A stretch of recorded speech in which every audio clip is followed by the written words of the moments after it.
This video was brought to you by Henson Shaving. In the last couple of years, there have been various pronouncements coming from both ends of the political spectrum that Germany's once powerful left party, or Die Linke, was dead or dying. Last year seemed to confirm the left's demise. Its former parliamentary leader split to found her own party. The left suffered disastrous results at Germany's state elections and looks set to entirely lose its already limited foothold in the German parliament at the upcoming federal election.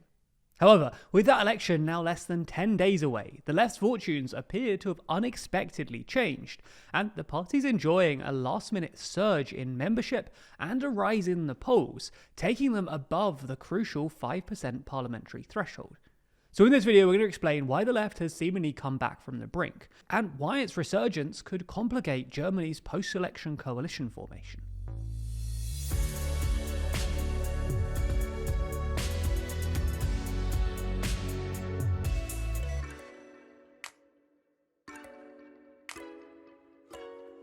If endless bad news is getting you down, then you might enjoy our rather silly series, TLDR's Race Across Europe, where the TLDR team competed to meet as many audience members as possible across the continent. The whole series is linked in the description. We should probably start with a bit of background on what the Left Party actually is. While the party was officially founded in 2007, it has a much longer history, as the Left Party is considered to be the democratic descendant of the Socialist Unity Party, or SED, that ruled East Germany prior to reunification in 1990.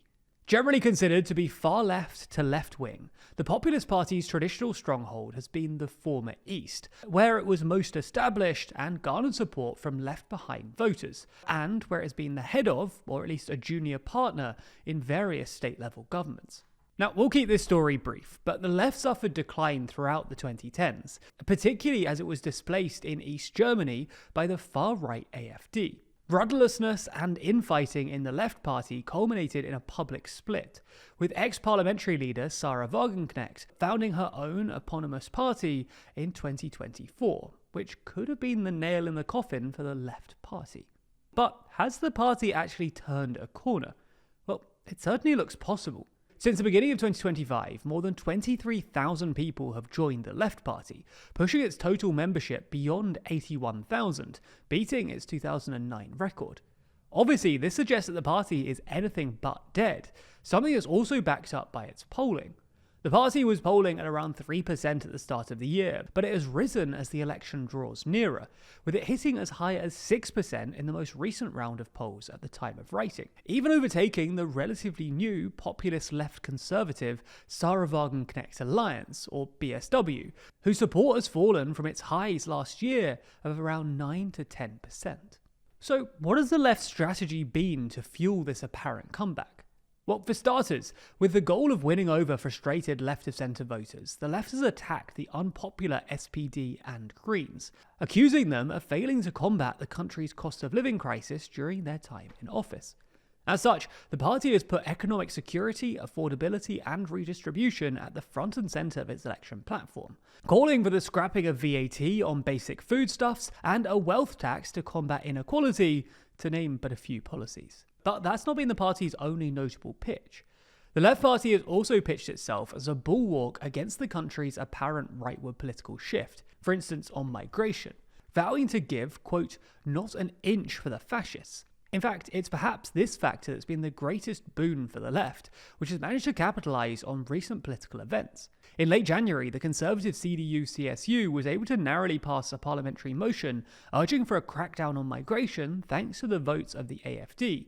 This sparked a political firestorm, as, for the first time, it marked an undermining of the firewall around the AfD, which saw mainstream parties refuse to cooperate with the far-right party.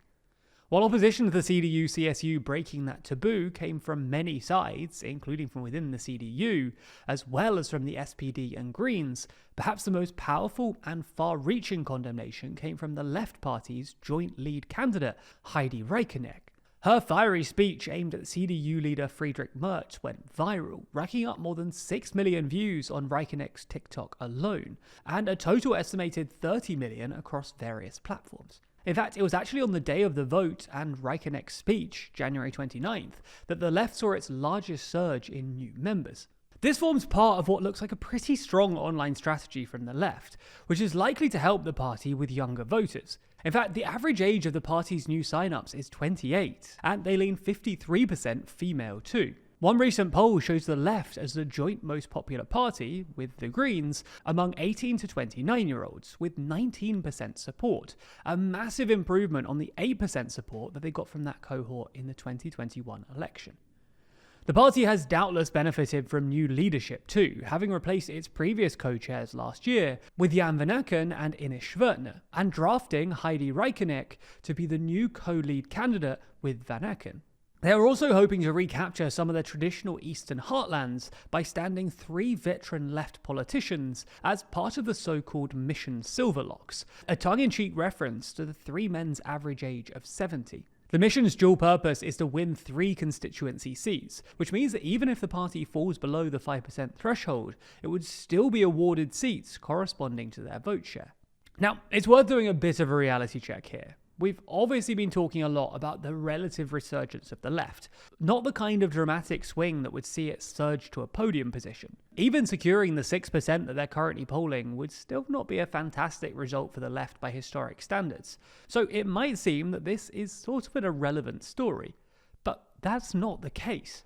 Firstly, it will be higher than the party's 2021 result and a rapid improvement on the past year's polling, demonstrating just how quickly electoral trends can change. Secondly, the momentum that the party is enjoying right now could be carried through to the next parliamentary term, especially if strong communicators like Rijkenek are returned to parliament, although its newfound optimism cannot forever mask the persisting political rifts of the party, for example over Israel-Palestine. Finally, the left, or indeed other smaller parties winning parliamentary representation, will impact the forming of the next government. If none of the 3 smaller parties, the left, BSW and FDP, make it into parliament, then the currently first place CDU would likely be able to form their favoured option, a 2-party coalition with either the centre-left SPD or Greens. However, if 2 or 3 of the smaller parties secure representation, then it may force the CDU to form a 3-party coalition. This is considered by the CDU to be far less desirable, as it would weaken their leverage and would come with the kind of inevitable infighting that's plagued the now collapsed 3-party coalition led by Olaf Scholz. So the performance of the left and its fellow smaller parties should indeed be closely watched, because their success could be supremely irritating for the CDU's plans. Although irritation is something all too familiar for anyone who shaves regularly. In fact, lots of people actively don't like shaving. After all, it's expensive, with brands selling overpriced razor cartridges filled with useless technology, and even if you do pay for all of that stuff, you're often left with a bad experience: razor burn, ingrown hairs, and irritation. That's a problem that Henson Shaving have aimed to solve with their razor, one that's actively designed to protect your skin.